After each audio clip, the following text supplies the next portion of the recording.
All right, well, good afternoon, everyone. Welcome to today's webinar on navigating tariffs, strategies and solutions for public sector suppliers. So this is a joint effort and presentation with the Ontario Public Buyers Association, and we're thrilled that you've chosen to join us for this very important and hot conversation today. So over the next hour, we're going to be diving into some key factors impacting tariffs and how they're affecting public sector suppliers, and what you can do to stay ahead of these changes. So before we get started, I will introduce our panelists and of course myself. So my name is Ali Cardin, and I am the business leader here at bids&tenders, and I'm going to be moderating our awesome panel today. And next up, I've got Kaylee Sutton. She's a partner at McMillan LLP, who specializes in construction, infrastructure, municipal, and land use planning law. Kaylee works with a wide range of stakeholders, from owners to contractors, and helping them with everything from securing permits to navigating complex agreements. From there, I'd like to introduce Andreas, who is a professor of global strategy and general management at the Ivey Business School. He's a true expert in global trade and strategy and has a wealth of experience in working across Canada, Europe, Asia, Australia, and USA. And today I learned that since November, he stopped counting after doing 120 interviews on this topic in the last few months. So as you can imagine, he's definitely been heavily involved in these conversations. And finally, I've got Victoria Marloka, a supply chain professional with over 15 years of experience in procurement, construction, and contract management. Victoria is also the chair of the board for the Ontario Public Buyers Association, where she leads national collaboration and helps advance public procurement community. So we're going to go through our panel discussion, and of course we will have a live Q&A session at the end. So please use the Q&A feature that's built within the Teams channel to get your questions in. With the size of the audience today, we may not get to every question, but we'll certainly make sure that we get them down and sent out to you afterwards, if just to send you through email. But please make sure you do get your questions in. So to really get started here and set the context, tariffs are changing due to several significant factors, and these shifts have far-reaching consequences. So from cost increases to new trade regulations and compliance hurdles, public sector suppliers are feeling the pressure, and they've reached out and asked for help. So that's why we're here today.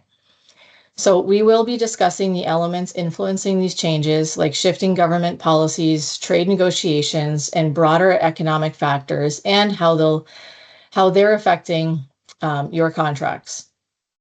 So our experts are also offer strategies on how you can navigate these changes to stay competitive and compliant. So for the first part of our session, we're going to have a couple of questions about what's actually changing. So let's start by talking about what's actually driving these changes in tariffs. And Kaylee, can you share with us some of the factors that are currently impacting tariffs and public contracts? And what are the key things that suppliers should be aware of? Absolutely. Good afternoon, everybody, and thank you for having me here today.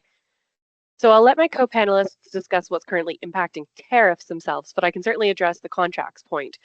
I understand that the slide materials that I prepared, I'm not going to be sharing them today, but they will be circulated to attendees, so I may refer back to them just because they have some additional details that I think time won't allow me to get into as part of the discussion. The key here is that the risks for these contracts aren't new, but the magnitude is. And so I think the takeaway today is paying attention to things that kind of went under the radar before now. Also notable for this discussion is that there's really nothing that different about the contract being with a public entity versus two private entities, because commercial contracts are being impacted across the board. And because of this, most of my comments today are going to be applicable across board.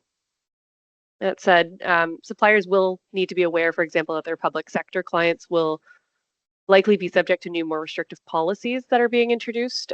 For example, Ontario's procurement restriction policy, and that restricts U.S. businesses from accessing public sector procurements in Ontario. There's exemptions, there's specific conditions. We don't need to get into that here, but I think that's easily found online. And again, there's a link in my documents, or similar policies considered by municipalities. So for example, the City of Toronto only allowing Canadian companies to bid on new procurements under certain thresholds. Now, these aren't necessarily going to impact your contractual relations, but they are pressures on suppliers, clients who are public entities. At the end of the day, though, like I said, they're all commercial contracts that either have been or are being negotiated between two parties, each with their own risk tolerance and limitations, policies or otherwise. And these kinds of policies aren't necessarily new either. We've been dealing with international trade type policies. For example, we've been dealing with anti-slavery policies. We've been dealing with ESG policies. So it's just another policy that needs to be considered as part of that construction relationship, supply and otherwise. I will look, what do the parties need to be aware of then is part of the question. And so it'll depend on what stage your project's at. Is it an executed agreement? Are we still tendering? Are we in contract negotiations? I'll get into that further when we discuss into the next topic, those strategic solutions. But at a high level now, the keys for all parties are to know what's in your contract, especially how particular risks like tariffs are actually being allocated. And hopefully there is something that talks about taxes and duties, which would include tariffs. It's key to approach the relationship with transparency, practicality, and fairness. This has always been our recommendation, but roadblocks are expensive and time consuming. And risk sharing where risk is best borne. So, I mean, there's a tendency that owners are going to want to push down risk, but there's also this concept that tariffs and taxes are project risks and should be the owners. So who's best placed to hold that risk? And perhaps that changes based on product or where that pricing comes in. To engage in open, clear, and consistent communication. So that'll help align the parties' expectations and preempt any issues, assisting with mitigation. And to seek creative solutions. So for example, considering more collaborative or progressive project delivery models, if you're still in that early process of project planning, can help. So coming back to your question, key things that suppliers should be aware of. Suppliers and purchasers alike need to be aware that there's also knock-on effects. So impacts don't just stop at increased taxes or goods. There's secondary impacts too. So the obvious impacts are, there's like the tax on a line item is higher. But we need to remember that the push to buy Canadian, for example, can create market shortages leading to delays in procurement. I have some strategies for you there. Also, it may be that some source suppliers are increasing their pricing across the board to make up for lost sales south of the border. So this would be difficult to substantiate as a loss that leads directly from a tariff, for example. It may instead just be a price increase in market pricing. Private and public parties alike are revisiting their contract forms right now. So like with COVID and force majeure clauses, we're seeing now the attention turns to the tax and duties clauses. And they've been generally included, like I mentioned, but largely passed over in contracts. So for example, CCDC basic contract forms, the GC 10.1 generally sets out a provision about changes in taxes and duties. And until maybe the last 2 months, we haven't really seen a lot of attention on those provisions. Now they're being negotiated. So these are all market risk items that can and should be discussed openly by the parties, no matter what stage your project is at, and incorporated into the contract if you're still in the negotiation phase. And it may cause some tensions to discuss now, but it's better to get these issues dealt with up front than to run into claims and costs and delays later. So, Ali, those are my kind of high-level comments for you in terms of what suppliers should be aware of in this risk market and what changes we're starting to see. Mm-hmm. Yeah, that's awesome. Thank you so much, Kaylee. That was great. So I'm going to jump over to you, Andreas, and with your background in global trade, what are some of the broader influences that are driving tariff changes, and how do things like trade negotiations, international relations, and policy shifts affect these suppliers? Yeah, what has been happening is not over. It continues to dominate. Also, what Kelly just said, all the contingency effects and so on. The greatest impact is that for years now we have seen a decoupling between the Chinese-led and the US-led world now within the different regional blocks. Let's say Asia led by China, North America by the US. The US is even now decoupling from the other North American or American partners in a way, and Europe decoupled from from Russia in that regard. We will see this for a while, and the biggest effect, and this is almost self-propelling effect here. We see a complete loss in trust on the other sides at the national level, but also between different suppliers, and this will continue. I think the biggest hope will be that we see a new version of the USMCA agreement eventually, maybe by 2026, maybe earlier. Yesterday's meeting clearly showed that President Trump is much more vulnerable today than he was before. This doesn't make him less dangerous or less erratic in his unpredictability. This is driving the uncertainty. This is driving contingencies taken by business, by public sector buyers.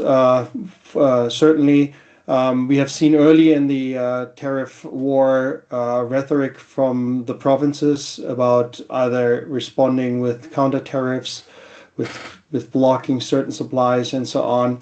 This is not helpful, for sure, and I don't see this going away quickly. Right, the trust piece is a long-lasting effect of these repositioning efforts of nations. We may see a lot new alignments, new alliances for Canada. It's a bit more difficult because we don't have a lot of feet on the ground to help Canadian businesses either to source a supply to foreign countries. Like most other countries, definitely all the other G7 countries have that trade missions on the ground directly helping buyers, sellers, and so on in these countries. This will be a great effort by our government to finally initiate that, but this will take time and manpower. I believe that it will taper down, but tariffs are not good for anybody. And we will see that, as Kaylee just said, a continued rising in prices wherever someone is in the power position and can increase prices. They will do it, no doubt about it. From a contract perspective, I like to add one thing. Arbitration becomes a much more proactive tool. This needs to be done not under the premise, if we ever, in the unlikely event, don't agree or things change, we may have arbitration there and there. This needs to be almost a equal measure nowadays, how arbitration works in specific contracts, contract lengths, potentially having buying and selling groups much more in a conglomerate perspective, that you start working with potentially your competitors on larger contracts, because I don't see this going away again. Trump is playing this very hard. There is some pressure right now. Last week, the last shipment pre-China tariff arrived. The shipments arrived in the United States, so consumers will see increased, public buyers will see increase in prices for products. What I'm a little bit afraid of in my conversations over the last 4 or 5 months is that a lot of businesses in Canada or that are on government contracts in the US did not build in contingencies. So they have been trusting the situation and are now being hit hard by the tariffs. Normally, it's a buyer who pays the tariff, but a lot of businesses have been unprotected and agreed on terms delivered on site. That is dangerous, and I think it has disappeared mainly, but a lot of hurt is there in the current situation.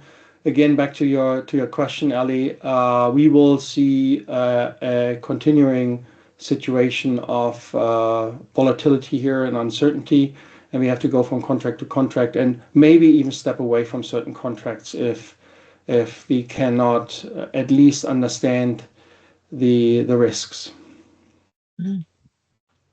Great. Well, thank you so much. And thanks for throwing in some of that international perspective as well. It's very helpful. So I'm going to go over to you, Victoria, from a procurement standpoint. How are these changes impacting the way governments are handling procurement? And what shifts should suppliers expect in the procurement process itself? Sure. So some of the major concerns that I'm hearing from our members is obviously related to cost increases and then subsequently that reduction in availability of U.S. source goods. And so right now, right off the bat, we're looking to reassess how we're going to source. So what are our sourcing strategies? Some of the most notable things, and Kaylee already mentioned, that you're going to see right immediately in bid documents is that emphasis on domestic or non-US supply. So some agencies are outright banning US suppliers. Some of them are putting prescriptions on who can bid. Other times there is going to be a decision at time of bid award. So it's price dependent. They're going to look at who's the cheapest. If it ends up being the non-US or US supplier, they may actually defer to the non-US supplier. So there are various mechanisms that will be included. Some other tactics you'll also see are revisiting trade agreement compliance. So invitational thresholds are going to be increasing again to better focus bids on that domestic supply.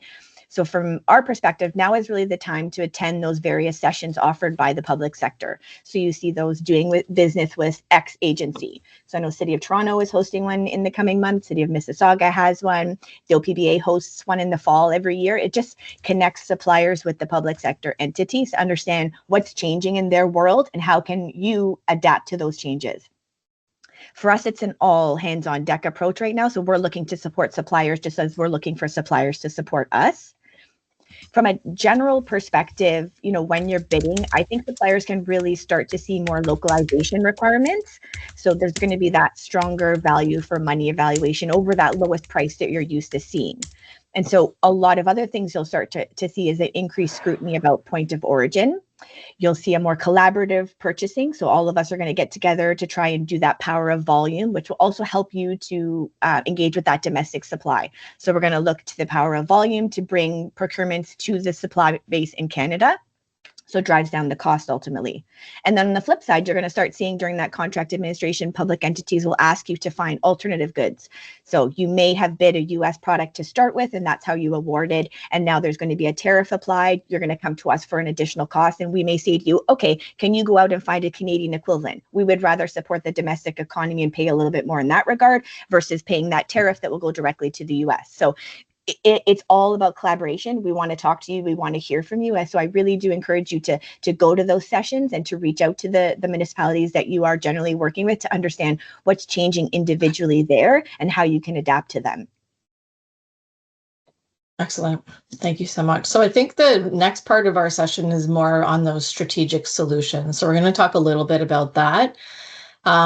So focusing on solutions now, Kaylee, given the changes in the tariffs, what are some ways that suppliers can adapt to protect themselves? So are there specific contract clauses or strategies that can help them mitigate these risks, especially those that we've heard about so far? Absolutely. Right. So I covered some of the high-level concepts earlier: fairness, practicality, open and clear communications, and I think you've heard that through the comments of my co-panelists also already. I also noted it depends on what stage of the project you're at. So for example, if you have an existing contract, then you're reviewing those contract terms very closely for risk allocation and available mechanisms. Most contracts, at least maybe standard form industry contracts, will have price adjustment clauses, claims for changing contract price, that kind of thing. So seeing when that's triggered and what you need to do to substantiate.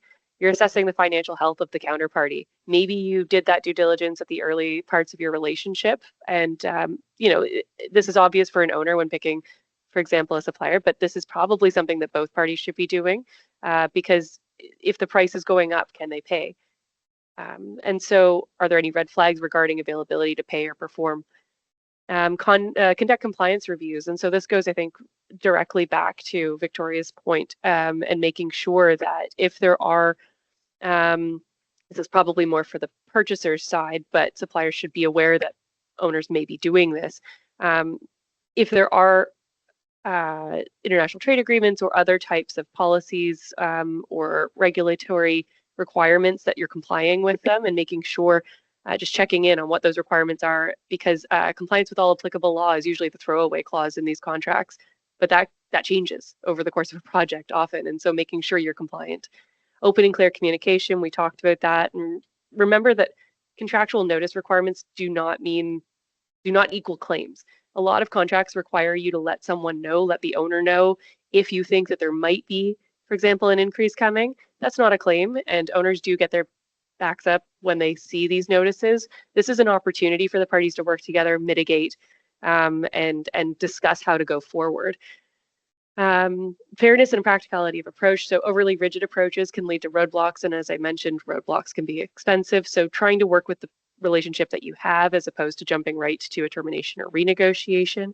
And then maybe consider that renegotiation or termination if you need to, because if your contract doesn't set out at all who bears responsibility for what, it's probably worth setting that down and just putting that on paper.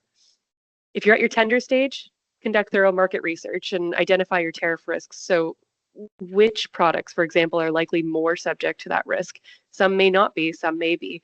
And then including contingencies. And we've already heard that word a couple of times, so I'm very happy to hear that. Thank you, Andreas. Adjusting pricing models. It may not be stipulated price anymore, or maybe we're talking about price escalation. Diversifying supply chains. So again, Victoria mentioned maybe we're working with people that would originally have been competitors.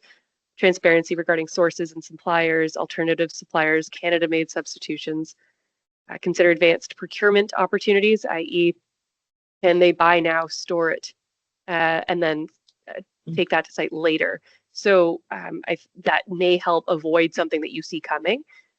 Remember that a force majeure clause is not, the relief for force majeure is time, not money. So just flagging that for folks. And then financial health checks, we talked about that. Consider short-term contracts. Maybe it's better for the parties to enter into individual short-term contracts than to get into those master agreements with these terms set out up front, because if there's that much change coming, then you probably want that flexibility between contracts. And then if you're in contract negotiation, project delivery model, how are we delivering this project, right? Like what are we working collaboratively up front, and is it progressive? Or are we just saying, here's your design, build, go? Expressly consider and negotiate liability for duties. This needs to be set out now if it wasn't already. Preempt pricing disputes, so set expectations and clarify responsibilities up front. Include clear contract provisions, and so I will maybe jump right into that. And again, apologies, the lawyer talking about contract provisions is probably not the most exciting thing, but it is my job as risk management for you. And so again, I'll refer you to the slides for maybe some light reading later, but to highlight these provisions that I think you need to be paying attention to. Again, liabilities for duties and taxes, including tariffs, and entitlement to adjustment, if any. Again, it's a commercial negotiation. Are you entitled to an adjustment? In the CCDC and CCA1 contracts, for example, there is an entitlement. That's the default, but that could be negotiated. We're seeing different approaches, though. So IO's standard CCDC2 supplementary conditions, for example, require the contractor supplier to work with IO in order to, for example, apply for exemptions or remissions and so on. So we may see, like, there's no industry standard yet. It's still too new, but we know that a lot of agencies do follow suit from IO, for example. Change in price provisions or price escalation provisions. So change in price provisions are somewhat standards. Price escalation has been coming in, I think, more and more with all the supply chain impacts of COVID. So may or may not already be in your templates. And allowance or tariff specific contingencies, we've talked about that. So note that price adjustment claims should still be justified and demonstrated, but those can come with their own issues. I don't need to go down that rabbit hole, but justifying what is tariff related and what isn't can be difficult, and the parties may have to negotiate now for later. To Andrea's point, are the parties agreeing up front to arbitration? Are we agreeing to have an expert, a third party independent expert, come in and assess, for example, what was or wasn't tariff related? Force majeure and change in law, I've kind of preempted this a little bit, but force majeure is intended for circumstances where a party can't perform. It's not simply more expensive. So just recall that if there's a delay because of tariffs, because of supply chain impacts, maybe that's included. You have to review your force majeure language. Regulatory compliance, we did talk about already, but this is especially important for government contracts. So making sure that the parties are adhering to specific regulatory requirements related to tariff and foreign source materials. Notice requirements, again, timely communication of tariff related issues to all parties, and notice is not equal to a claim. So just be aware, though, suppliers, if you haven't been paying attention to your notice requirements, failure to give notice can be a bar against a claim, often is. So do be aware of those contract provisions and make them reasonable, right? The whole point is we don't want to be putting people offside before they even sign the contract. Documentation and record keeping for both parties, quotes, invoices, notices, announcements, whatever you need to do to be justifying or documenting those tariff increases, but also to prove your compliance and to manage claims effectively. And then termination and renegotiation we talked about. So if tariffs really do make performance commercially unfeasible, the party should be considering the ability to renegotiate or terminate. Now, some other considerations that are very particularly, I think, triggered by tariff conversations are advanced procurement and offsite storage. We have been incorporating advanced procurement and offsite storage because of supply chain interruptions that already existed. The offsite storage being because a lot of these projects in more dense areas just don't have project site space to store. So there is a cost that comes with that, but it could be an overall net benefit for the project.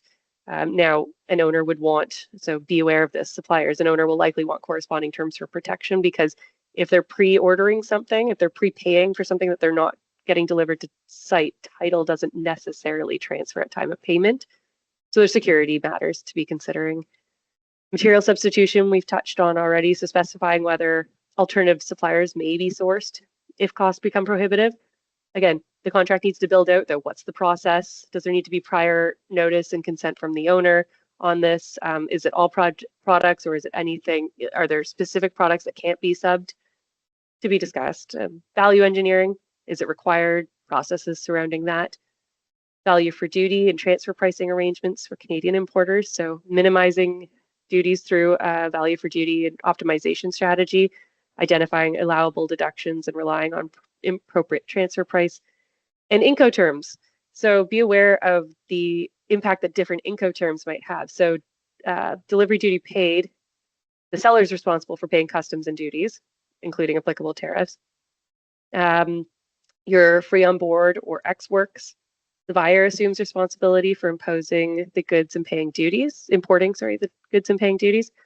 the CIF, so cost, insurance, freight, seller covers the costs up to arrival at port. Buyer is responsible for customs and duties and tariffs. So those little indications can actually impact your pricing depending. And so if this isn't a full-blown contract and it's simply a purchase order or terms and conditions that are attached to something, often I've seen Incoterms in there, and they can have that impact on your price that you may not be expecting. And then finally, I think duty remission requirements is something that is top of mind right now. So what are those remission requirements? So consider negotiating terms seeking remission of duties paid, or pay attention if you're the supplier side to those requirements. There aren't that many avenues yet. So as it stands, I believe, for example, we have the U.S. remission order, which is only temporary relief and available for goods imported before October of this year, October 16th. You have to meet certain criteria. There's remission applications to the Department of Finance. It's a bit of a lengthy and involved process, and typically involves meetings with Ministry of Finance and so on. And CBSA administered programs for duty relief or duty drawback. So duty drawback, not necessarily as I think applicable to this crowd, but relief, the company applies for a license with CBSA and the company doesn't have to pay the duties up front. So I don't want to tread too far into these policies, but want to make sure that you're aware of them, because when you're signing a contract that says, I agree that I will make all efforts, best commercial efforts, reasonable commercial efforts, whatever language we're using, to seek remission of duties paid, these are the types of programs that may be available. I'll stop there, Ali. Yeah, wow, that was great. Thank you. It gets more complex the more I learn every day, as I'm sure probably Andreas that you've also been experiencing as things go on here, right?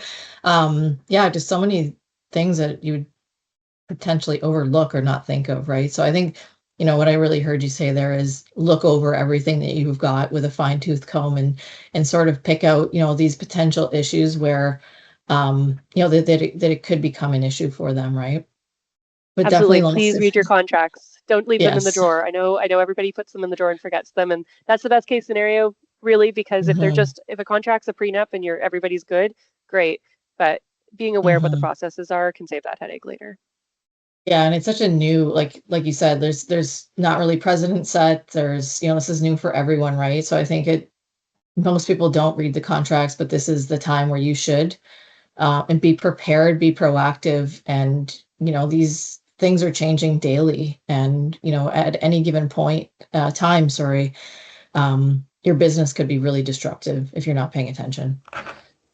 Yeah, so I think just going on then to our next my next question here is going to be for you, Andreas, from a global strategy perspective. What should suppliers keep in mind when navigating these changes, and how can things like flexibility, partnerships, and adjusting supply chains help them manage the risks of the tariffs? Yeah, as I said earlier, we see refocusing of more complex supply chains across regions. Regionalization has been happening for a while. In North America, we haven't paid so much attention because we treated the NAFTA USMCA as one bucket, but there's more to it. In Asia, we see this also ASEAN region arrangement, China-led arrangement. European Union has been having regional arrangement for a long time. We see now regional players out of Asia moving with footprint of manufacturing into Europe in order to overcome the increasing tariff barriers that are happening there. And of course, the call of President Trump going to the United States. This is a problem for Canadian buyers sometimes, even Canadian companies who have been value adding on both sides of the border. What do they do? Who do they abandon? Do they abandon the public contract or the private contract? Do they abandon the Canadian or the US contract for that matter? So it's a lot changing here, which has effects on pricing, of course.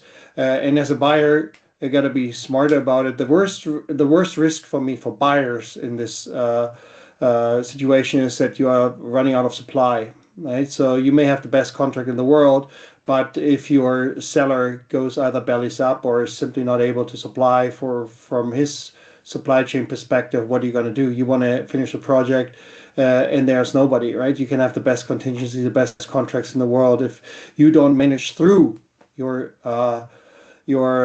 seller supply chain, then you have a problem, right? And vice versa, same thing. And if you are as a seller, you have to, go back to your sub-suppliers and see how you can manage this process. What we haven't talked about from a global strategy perspective is, and we see this in Canada, the Canadian dollar has dropped since this all started in end of November by about 10% plus. This is on one side a good thing to offset some of the tariff barriers. On the other side, it's a problem when you're getting supply from abroad with the weaker Canadian dollar. So currency risks have to be factored in as well. And to Katie's point, and I'm still steaming from all the details you have been throwing at us, Katie, things have to become quicker. They have to be, this is maybe counterintuitive. On one side, you need to be much more diligent, much more detailed, much more sophisticated in handling, reviewing, and understanding the contracts. On the other hand, it has to happen quicker. Your liability with a long-term contract on either side increases potentially exponentially. So having, as Kelly said, shorter term contracts may be the way to go. This doesn't mean that you're freed up from being diligent on the individual contract. So there's a lot of work that needs to be done here. And in the good old days, which was just 2 years ago, more or less, we could rely on these contracts, right? We have a supplier, we have been doing business with them for a long time. Yes, there have to be adjustments and so on and so forth, but we see much more shocks right now in the system, and now they're in our face. And I don't think that we can wait and afford that they go away. Being a reliable supplier or being a reliable buyer is important. I mentioned the term trust at the beginning. Trust is critically important, and trust is something I give and don't take, right? So trust, if I trust someone, this is me exposing myself, right? I need to understand this, right? And the other way too, is this trust being valued or is it not being valued? And as much as it is turbulent, contract partners do value that, but you have to look behind the curtain regardless of that one. That's, I would say, a really critical aspect. From an international perspective, you got to look beyond your usual suspects in terms of your supply chain. You got to really understand, where are there alternatives for me? Are there other countries? Are there other suppliers in other countries that want to do business or we can do business with, and reach out, build a portfolio of potential suppliers. And what Kelly also said, looking at your competitor, not necessarily as your competitor, potentially in some of these negotiations as partners, would be worthwhile, right? Without collusion, of course, right? But to split to a certain level some of the risks, it's a good thing. And sometimes it's the buyer who pushes this, right? Sometimes buyers split up those deals across contracts. I've been working with a large construction company lately, and they are standing in front of me and say, well, we have entities on both sides of this border. Do we need to be more American? Do we need to be more Canadian? What is going to happen with our government contracts here and there? It's a tricky thing, right? And they do have relationships, and there are discussions starting at that level, right? Things that maybe not the case years ago, right? And some of these companies that have been doing international business have been exposed to this. In the Middle East, for example, that's a very common practice. The conglomerate business, not just in construction, also in other cases, right? So I think we have to be more open, have a broader vision in that one, to see what is happening also at the margins of our businesses, industries, or sectors. At the same time, more flexible, more agile, and potentially have multiple solutions for similar events. So, and the rest, the detail, I mean, Katie, there's nothing to add here really to what you just read out, right? So, but it requires us to be comfortable with uncertainty, and there's no doubt it will not go away for quite some time. And only those, and this was the most, as you said, Ellie, this is one of the most frustrating things over these interviews. I keep on getting the question, when does it end? When is it over? It ain't over, and it won't be over for a while, right?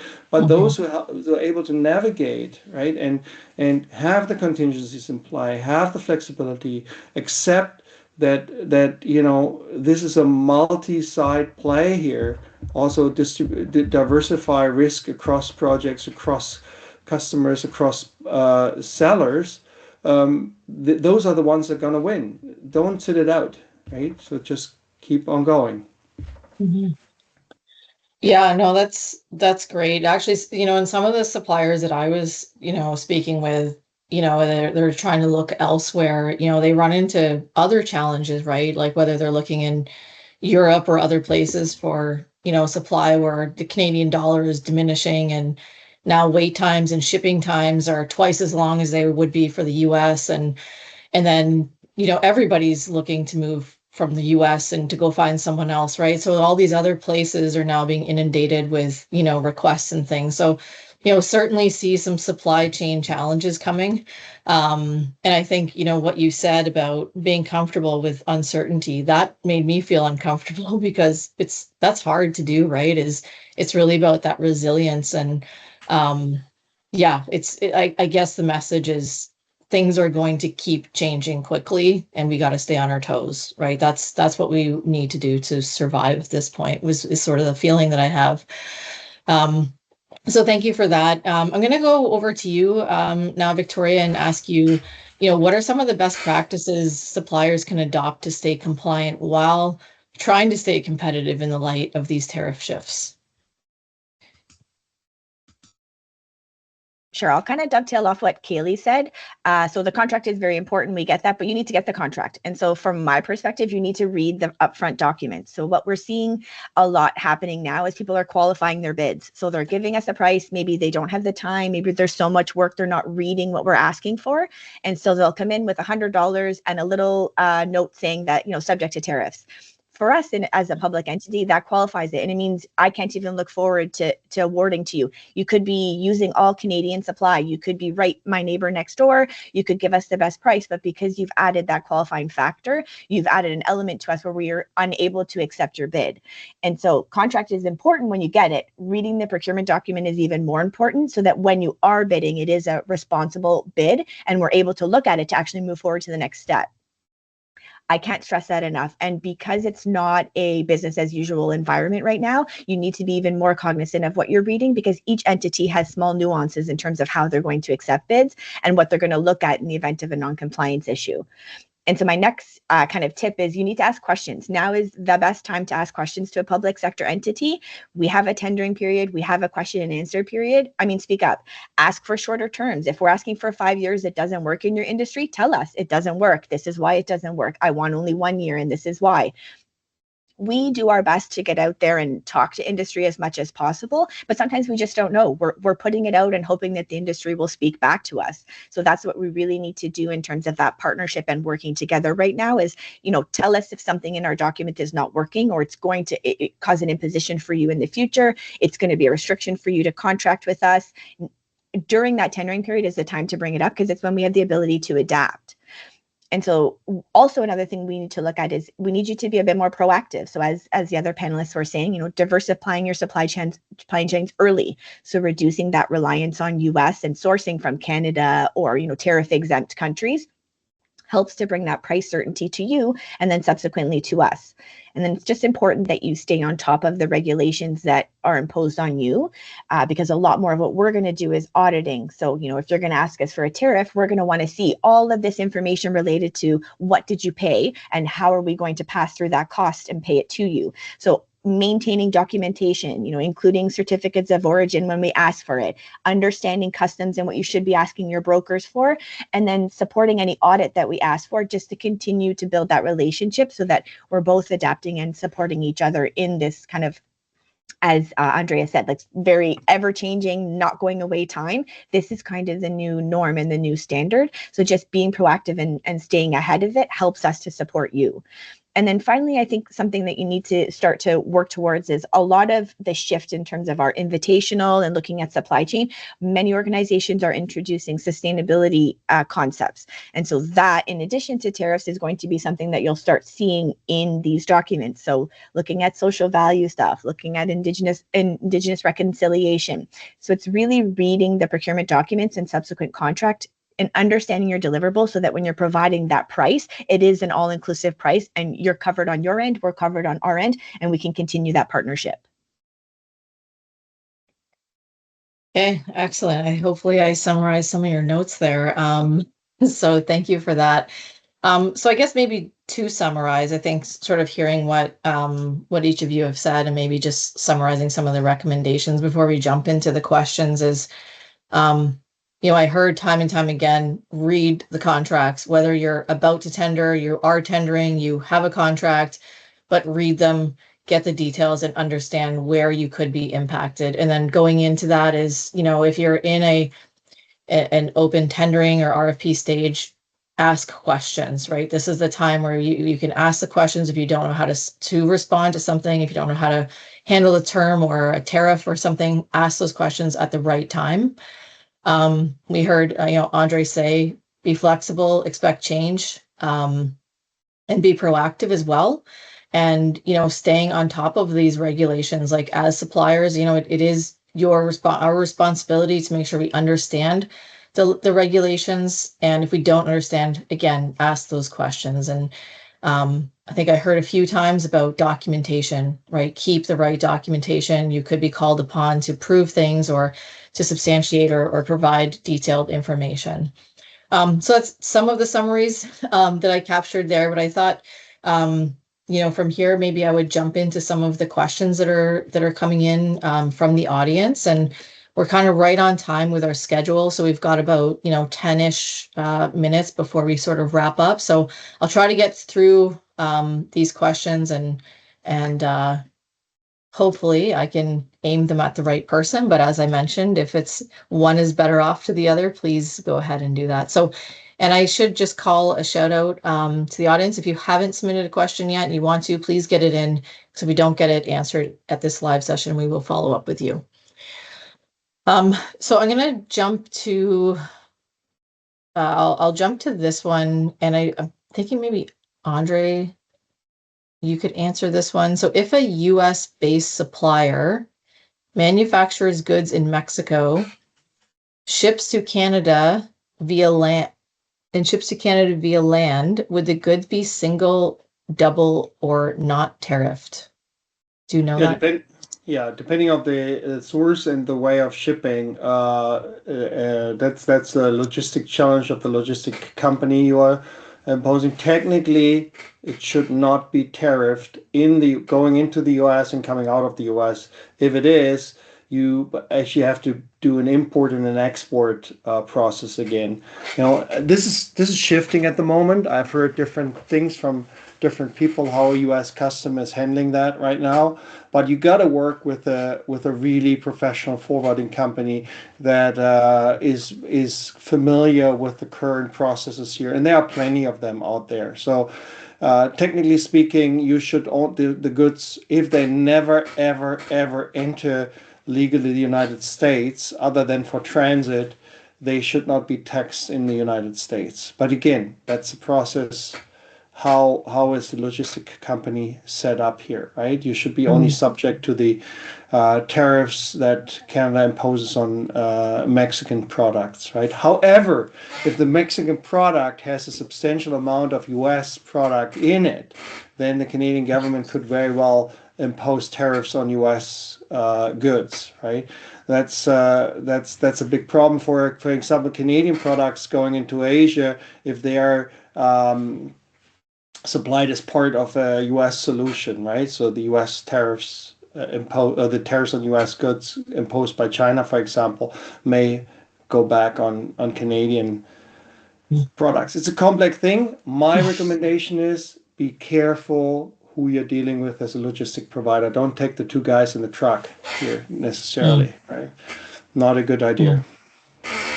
Thanks for simplifying that, because yeah, it sounded pretty complex. I was like, I'm not sure how you would ever figure that one out, really. But thanks for that solution. Well, it's fluid. There. It's fluid right now, Yeah. And the uncertainty comes with the fact that some of the particularly in the United States, other than in many other countries, that the custom officers are often even not aware of new rules and regulations. And almost everyone has experienced this on a personal travel perspective when it comes to immigration officers. It's no different when it comes to customs here, right? Unfortunately, this is one of the biggest issues, traveling to and sending goods to the United States or through the United States.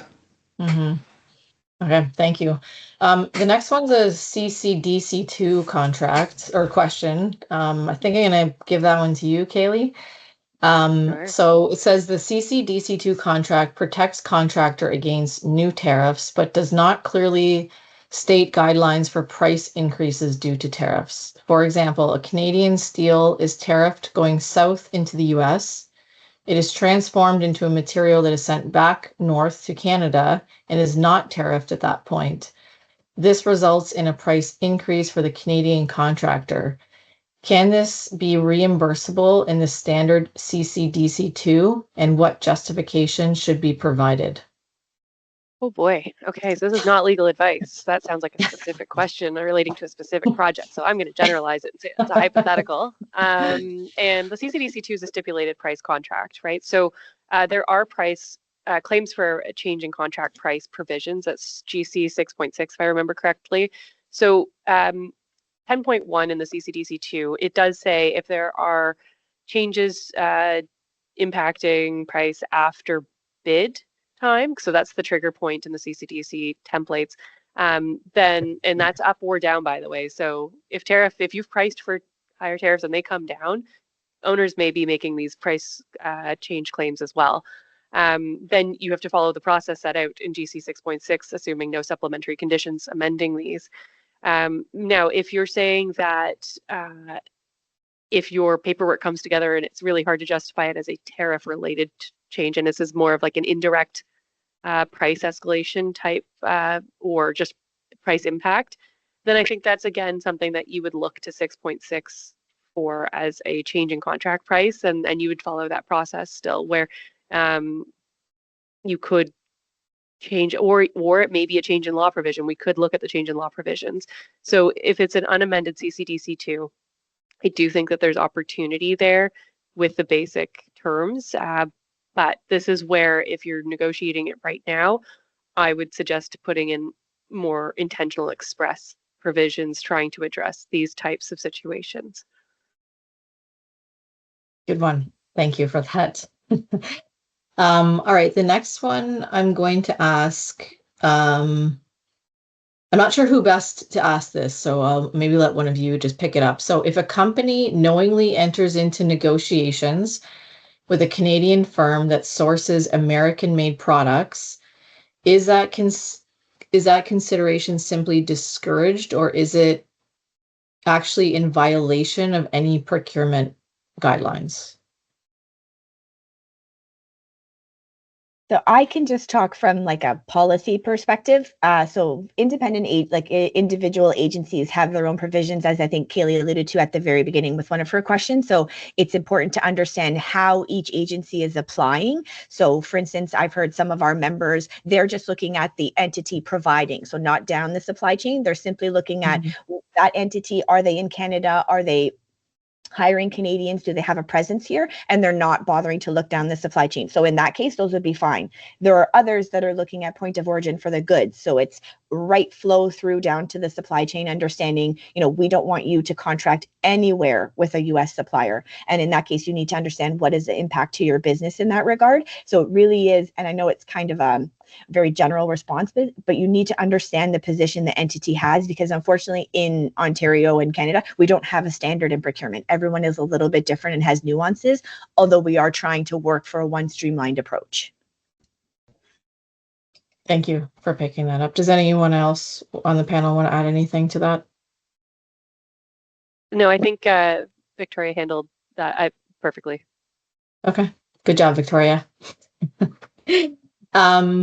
During the RFP process, can a buyer insert a clause in the final agreement stating the purchase of goods is on a non-exclusive basis, and as required, would this be enforceable? So I can take the first part, and then maybe Kaylee can follow up with the legal part. But we are required as public buyers to disclose the agreement materially that you're going to need to sign. So you would see that. So you would already know at time of bidding that this is something that we want to do. We can't throw it in there after the fact and expect you to sign it. So from a practice perspective, you should know that right at the very beginning that we're going to impose that, and then that's your business decision whether to bid or not. Right. And sorry, can you read the second part of the question again, please? Or the whole of it, if that's easier. Yeah, so during the RFP process, can a buyer insert a clause in the final agreement stating the purchase of goods is on a non-exclusive basis and as required? Would this be enforceable? I don't think it's unenforceable due to illegality. So I think it comes back down to this being a commercial negotiation. Now, I think it depends also what your RFP process is. Is it a contract A, contract B situation where like the person that's selected under the RFP must enter into the form of contract that was attached? Or is that contract open to negotiation? So if the contract is open to negotiation, then I don't think you have to sign it because you can negotiate it. If though the RFP process requires you entering into whatever contract form was provided with the RFP, then that's your risk assessment now to do up front. I can't conclusively say right now if there's any policy reasons that you aren't allowed to do that in public procurement. I think I'd probably hand that over to my procurement team at that level of detail and ask them. But I don't see any, I don't know of any reason at law that would be unenforceable. Okay. Great, thank you. This one might be simple, maybe. Is there a specific qualifying is there a specific qualifying percentage that determines whether a product is considered Canadian made when some components are sourced from the US? If so, how is this percentage calculated, and what criteria define a product as being of Canadian origin? Not sure who would answer that question. I don't think I'm the best person, but I'm quite sure that there is So a threshold. Yeah, there's a definition. So there's like made in Canada or product of Canada, and each of them have individual definitions. So, I mean, if you go and look for the Consumer Goods Act and the product, it'll tell you exactly what it means. I think one of them is like 61% has to be made in Canada, and that's the definition. And then 98% is the other definition. So there are very prescriptive, and as public entities, we're relying on that because it's a standard that's there. But yeah, there is specific criteria for it. Okay, and sorry, what did you say the name of the consumer? There's a definition, and I can follow up with you exactly, Ali, so that you can provide it to them. Yep. Yeah, that would be great. Consumer I can Protection include Act, that. though, I think. Is Yeah. that right, Victoria? Yeah, but don't forget there is. I've been coming across this for 30 years, even my time as an executive. Sometimes these provisions are put in place, but reality checks against it because it's not possible on certain products and goods, right? Because that's the biggest problem of trade right now. We are not able to source certain things or get certain things entirely done in one country or the other country. And if you do, it's either the question of scope, scale, or the lead time on that one. So you got to know where you are in your industry, but both as a buyer and as a seller, right? Just covering your backside with a policy made in Canada may not help you if you cannot source a product, or you gotta work something out that is workable, right? And I think maybe to add on to that too, it's not just products that need to be made in Canada, potentially, it's the businesses themselves that are being assessed too. So for example, the Ontario Procurement Restriction Policy has a definition of what a US business qualifies as, and that's a supplier, manufacturer, distributor of any business structure that has its headquarters and main office in the US and has fewer than 250 full-time employees in Canada. So you could have one or the other not be true, and that may not qualify as a US business. And so it's these kind of nuances are really important, and clearly seeing what my panelists have to offer here, it's important to have the right consultant team. Yeah. And vice versa, it's not necessarily the same rule, right? So that you cannot say it's the same rule, it's a similar rule in Canada and not. It may be really subject also to industry boundaries or sectors and so on, and time, right? Laws, regulations change all the time. Like you said, stay on our toes. Could be changing daily, right? But it's a great time of opportunity too. Don't forget that, right? Even though I'm not so positive about tariffs in general, right? But okay, well, I think I'll ask one more question. I'm going to put this over to you again, Victoria, because this is an OPBA question. Sorry.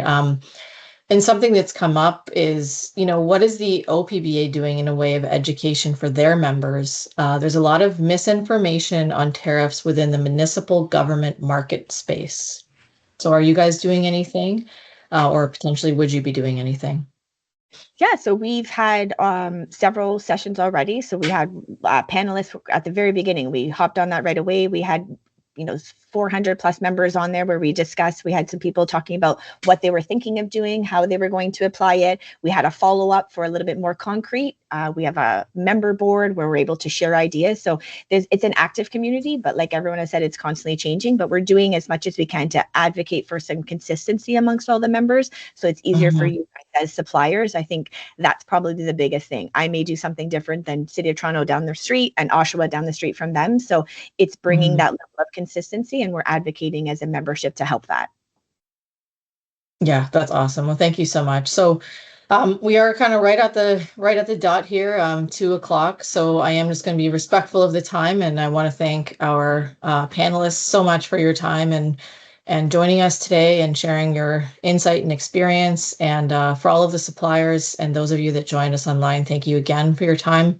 And thank you to OPBA for co-hosting this with us. And as noted, we will send out responses to questions. We've got a couple handouts and those sorts of things. So, keep a look out for that in your inbox. I'll be happy to share that with you. And I'm sure this will be the first of many webinars on this very topic. So keep your eyes open from all of us. I'm sure in many different fashions, information will be coming out. So thank you again, and have a great day, everyone. Thank you. Thank you.